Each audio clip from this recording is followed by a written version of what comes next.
Assalamualaikum warahmatullahi wabarakatuh. Kembali lagi di video pembelajaran matematika. Pada video kali ini kita akan melanjutkan pembahasan kita di bab trigonometri bagian yang kelima, yaitu membahas tentang aturan kosinus. Aturan kosinus ini merupakan part kelima dari bab trigonometri. Apa sih yang menjadi tujuan pembelajaran di video kali ini? Yang pertama, nanti diharapkan kalian dapat menentukan aturan kosinus. Kemudian yang kedua, kalian dapat menyelesaikan permasalahan yang berkaitan dengan aturan kosinus. Kita langsung saja ke yang pertama, apa sih aturan kosinus itu? Aturan kosinus digunakan untuk menentukan besar salah satu sudut segitiga saat tiga sisi segitiga diketahui. Selain itu, aturan kosinus dapat pula digunakan untuk menentukan salah satu sisi segitiga saat diketahui dua sisi dan sudut apitnya. Jadi aturan sinus itu tadi kita bisa menggunakan aturan sinus untuk menentukan besar salah satu sudut segitiga saat tiga sisi diketahui, atau selain itu, aturan sinus dapat pula digunakan untuk menentukan salah satu sisi segitiga saat dua sisi dan satu sudut apitnya diketahui. Nah, di sini ada segitiga ABC, hampir sama seperti aturan sinus kemarin di video yang kemarin. Pada sembarang segitiga ABC dengan panjang masing-masing sisi yaitu ABC, dan sudutnya ada sudut A, sudut B, dan sudut C, maka berlaku aturan sinus. Ketika kita akan mencari panjang C, maka kita akan menjumlahkan dua sisi yang lain, yaitu sisi A dan B, dikuadratkan, jadinya A kuadrat ditambah B kuadrat, dikurangi dengan dua perkalian dua sisi yang tadi, yaitu AB, cosnya itu cos dari sisi yang akan kita cari. Kalau kita akan mencari sisi C, maka di sini cosnya cos C. Kalau semisal kita akan mencari sisi A, maka yang akan kita cari adalah cos A. Kalau kita akan mencari sisi B, maka yang kita pakai adalah cos B. Seperti itu ya. Jadi, ketika akan mencari sisi C, penjumlahan dua sisi yang lain selain sisi C, tetapi cosnya yang dipakai adalah cos C. Ketika akan mencari sisi A, maka kita menjumlahkan sisi B dan C dikuadratkan, kemudian cos yang dipakai adalah cos A. Kalau akan mencari sisi C, sisi B, maka yang kita jumlahkan itu sisi yang lain selain B, yaitu A dan C. Kemudian cos yang dipakai adalah cos B. Untuk lebih memahami aturan kosinus, kita langsung saja ke menyelesaikan permasalahan yang berkaitan dengan aturan kosinus. Nanti di sini ada beberapa contoh soal. Soal yang pertama, diketahui segitiga ABC dengan panjang B-nya itu 2 cm, C-nya itu 3 cm, dan sudut A-nya 60 derajat. Maka tentukan panjang sisi A. Nah, di sini diketahui dua sisi dan satu sudut yang diapit. Untuk lebih jelasnya kita bentuk dalam bentuk gambar. Di sini semisal ada segitiga tadi, segitiganya itu dinamai ABC. Kemudian sisi B itu kan letaknya di depan sudut B. Panjangnya 2 cm. Kemudian sisi C itu letaknya di depan sudut C. Itu panjangnya 3 cm. Sudut mengapit sudut mana? Untuk sisi C dan sisi B ini mengapit sudut A. Di sini sudah diketahui bahwa sudut A-nya itu 60 derajat, kita disuruh menentukan panjang sisi A ini. Nah, ketika kita mendapatkan soal ada dua sisi yang diketahui, kemudian satu sudut yang diapit dari dua sisi itu, maka kita bisa menggunakan aturan kosinus. Dengan menggunakan aturan kosinus, kita bisa mencari A, yaitu A kuadrat sama dengan kita menjumlahkan dua sisi yang lain, yaitu sisi B kuadrat dan C kuadrat dikurangi 2BC, Karena sisi A yang akan kita cari, maka cos yang kita pakai adalah cos A.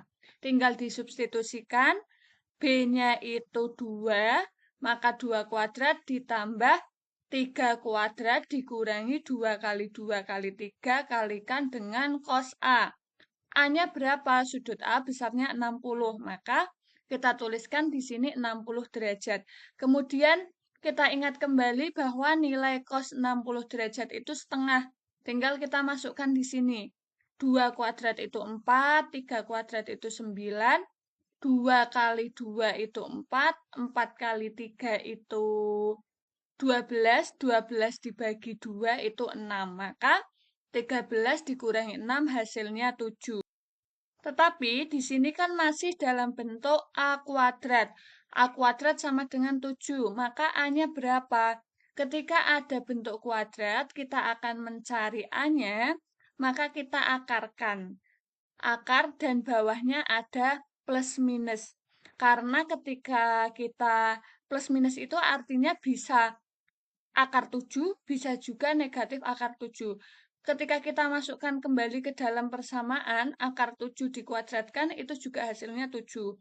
Tuh, akar 7 dikuadratkan itu juga hasilnya 7. Jadi baik plus maupun minus itu ketika dikuadratkan nanti hasilnya bilangan positif. Kenapa kok di sini nilai dari akar 7 itu adalah plus minus akar 7. Tetapi di sini kan yang mau kita hitung itu sisi. Tidak mungkin ada panjang, ukuran panjang itu bernilai negatif. Sisinya negatif itu tidak mungkin. Maka yang kita pilih adalah yang bernilai positif. Sehingga yang kita ambil itu akar 7. Maka nilai A atau panjang BC-nya itu adalah akar 7 cm. Sekarang kita ke soal yang kedua. Perhatikan gambar di bawah ini. Ada segitiga sembarang ABC. Titik A dan C merupakan titik-titik ujung sebuah terowongan. Ada titik A sama titik C. Ini ujung sebuah terowongan yang dilihat dari titik B. Dan besar sudut penglihatan atau besar CBA, berarti besar sudut B-nya, itu 60 derajat. Jika panjang AB itu di sini 2x, kemudian panjang BC itu 3x per 2 meter, maka kita disuruh menentukan panjang terowongan. Di sini hampir sama dengan soal yang pertama. Ada dua sisi yang sudah diketahui, yaitu sisi AB dan sisi BC. Kemudian sudut AB-nya yaitu sudut B-nya sudah diketahui dan kita akan mencari panjang AC. Maka kita bisa menggunakan aturan kosinus. Melihat ilustrasi di atas, maka masalah tersebut dapat diselesaikan dengan menggunakan aturan kosinus. Kenapa? Karena dari informasi yang diberikan diketahui dua sisi apit dan satu sudut yang diapit oleh dua sisi tersebut. Sehingga tadi yang akan kita cari kan sisi AC. Sisi AC itu berada di depan sudut B. Maka nama sisi AC adalah sisi B. Ketika kita akan mencari B kuadrat, maka kita menguadratkan dua sisi yang lain, yaitu sisi A dan sisi C. Di sini sisi C, di sini sisi A. Kemudian kita kurangi dengan 2AC cos karena yang akan dicari itu nilai B. Sisi B, maka yang dipakai cos B tinggal disubstitusikan saja. A-nya itu tadi untuk panjang BC kan 2x, maka kita kalikan 2x dikuadratkan ditambah untuk panjang AB-nya itu 3x per 2, kita kuadratkan juga, kemudian kita kalikan dengan 2 kalikan 2x dikalikan dengan 3x per, harusnya di sini bukan per x ya, tetapi per 2, karena nilai C-nya kan 3x per 2, bukan 3x per x. Ini kesalahan tulis, harusnya 2 kalikan 2x kalikan 3x per 2 dikalikan dengan cos B. Cos B-nya tadi 60, maka tinggal kita substitusikan. Kalau untuk nilai cos 60 itu kan nilainya setengah, maka kita kalikan setengah dikali dengan 3x per 2 dikali 2x dikali 2 hasilnya 3x kuadrat, kemudian untuk 3x dikuadratkan itu 9x kuadrat. Ini tidak ada tanda kurung lagi ya, ketika sudah dikuadratkan, maka di sini harusnya tidak ada tanda kurung, maka hasilnya 9x kuadrat per 4. Kemudian bagian yang depan 2 kali 2 itu 4, x kalikan x itu x kuadrat. Tinggal kita jumlahkan 4x kuadrat ditambah 9x kuadrat per 4 dikurangi 3x kuadrat, kita sama dengankan bagian bawahnya, yaitu kita bagi dengan atau kita perkan dengan 4 semua, dan nanti ketemu hasilnya 13 per 4 x kuadrat. Maka kita bisa menyimpulkan bahwa nilai dari B kuadrat itu adalah 13 per 4 x kuadrat. Tetapi kan ini masih B kuadrat. Maka ketika kita akan mencari B atau mencari AC ini, harus kita akarkan. Akar dari 13 per 4 x kuadrat itu hasilnya nanti setengah akar 13x. Sehingga kita bisa menyimpulkan bahwa panjang terowongan adalah AC, yaitu panjang terowongannya itu AC, panjangnya setengah akar 13x. X-nya ini di luar akar ya. Itu untuk soal yang kedua. Soal yang ketiga, tentukan 2 buah kapal tanker berangkat dari titik yang sama dengan arah berbeda sehingga membentuk sudut 60 derajat. Kapal pertama bergerak dengan kecepatan 30 km per jam dan kapal kedua bergerak dengan kecepatan 25 km per jam. Tentukan jarak kedua kapal setelah berlayar selama 2 jam perjalanan. Ketika kita mendapatkan soal cerita seperti ini, maka langkah yang pertama kita harus bisa mengilustrasikan dari soal cerita ke dalam bentuk gambar. Tadi ada 2 kapal, ada kapal A dan kapal B, kemudian di situ membentuk sudut 60 derajat, di mana kapal A, kapal yang pertama bergerak kecepatannya itu 30 km, dan kapal yang kedua bergerak dengan kecepatan 25 km, maka kita disuruh menentukan jarak kedua kapal setelah berlayar selama 2 jam perjalanan. Di sini ilustrasinya, misalkan ada kapal A dan kapal B secara bersama-sama bergerak dari titik C. Bergerak dari titik C dan berlayar dengan membentuk sudut 60 derajat. Jadi di C ini sudutnya 60 derajat, kapal A mempunyai kecepatan 30 km per jam, dan kapal B mempunyai kecepatan 25 km per jam. Kapal A dan B berlayar selama 2 jam, maka dengan menggunakan rumus kecepatan, itu nanti waktu sama dengan kecepatan kalikan waktu ya, jarak sama dengan kecepatan kalikan waktu, dengan V adalah kecepatan, dan T adalah lamanya kapal berlayar, jadi kita bisa menentukan jaraknya. S itu jarak, V itu kecepatan, dan T itu waktu, maka kita bisa menentukan jarak untuk masing-masing kapal. Jarak kapal A, karena dia kecepatannya, di sini ada kesalahan untuk gambar ya, harusnya yang 30 km per jam itu ada ya di sebelah kiri, kemudian 20 km per jam itu ada di sebelah kanan, karena kecepatan dari kapal A itu kan 30, kecepatan dari kapal B itu 25 km. Nah, di sini kita bisa mencari jarak dari kapal A itu 30 kalikan 2, karena kecepatannya 30 km per jam, ketika sudah berjalan 2 jam, artinya sudah menempuh jarak 60 km. Kemudian untuk kapal B, jaraknya itu 25 kali 2 jam, maka jaraknya 50 km. Jarak antara kapal A dan kapal B setelah 2 jam berlayar dapat ditentukan dengan menggunakan aturan sinus, yaitu jaraknya kan berarti dari kapal A sama kapal B itu jaraknya AB. Nah, di sini kita bisa mencari AB kuadrat itu sama dengan sisi C kan? Nah, sisi C ini kita bisa menggunakan nanti A kuadrat ditambah dengan B kuadrat.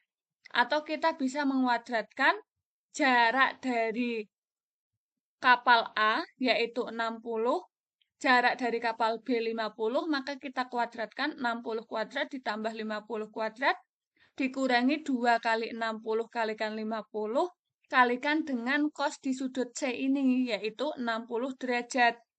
Cos 60 derajat itu setengah, dikalikan 50, dikalikan 60, dikalikan 2, hasilnya itu 3000, kemudian 50 derajat itu 250, 2500, 60 derajat itu 3600, dihitung maka ketemunya 3100, sehingga kita bisa menyimpulkan bahwa jarak antara kapal A dan kapal B atau jarak AB ini adalah 10 akar 31 km.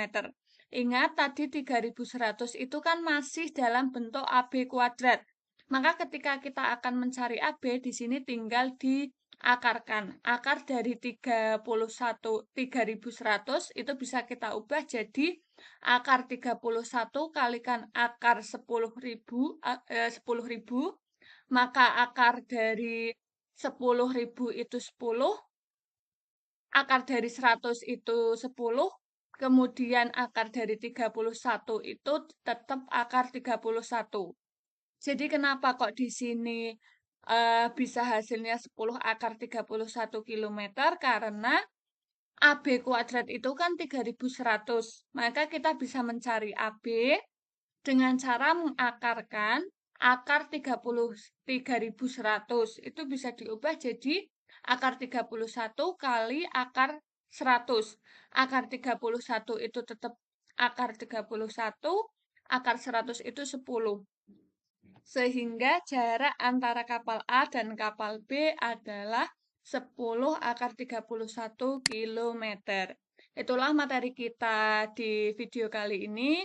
Mari kita berefleksi. Yang pertama, tadi kita sudah belajar untuk dua topik materi. Apakah sekarang kalian dapat menentukan aturan sinus, aturan kosinus? Jadi kamu sudah paham atau belum mengenai aturan kosinus ini? Kemudian yang kedua, apakah kalian dapat menyelesaikan permasalahan yang berkaitan dengan aturan kosinus? Jika kedua topik ini sudah kalian pelajari, artinya kamu sudah tuntas di bab ini dan bisa melanjutkan ke subbab berikutnya. Terima kasih, semoga bermanfaat. Wassalamualaikum warahmatullahi wabarakatuh.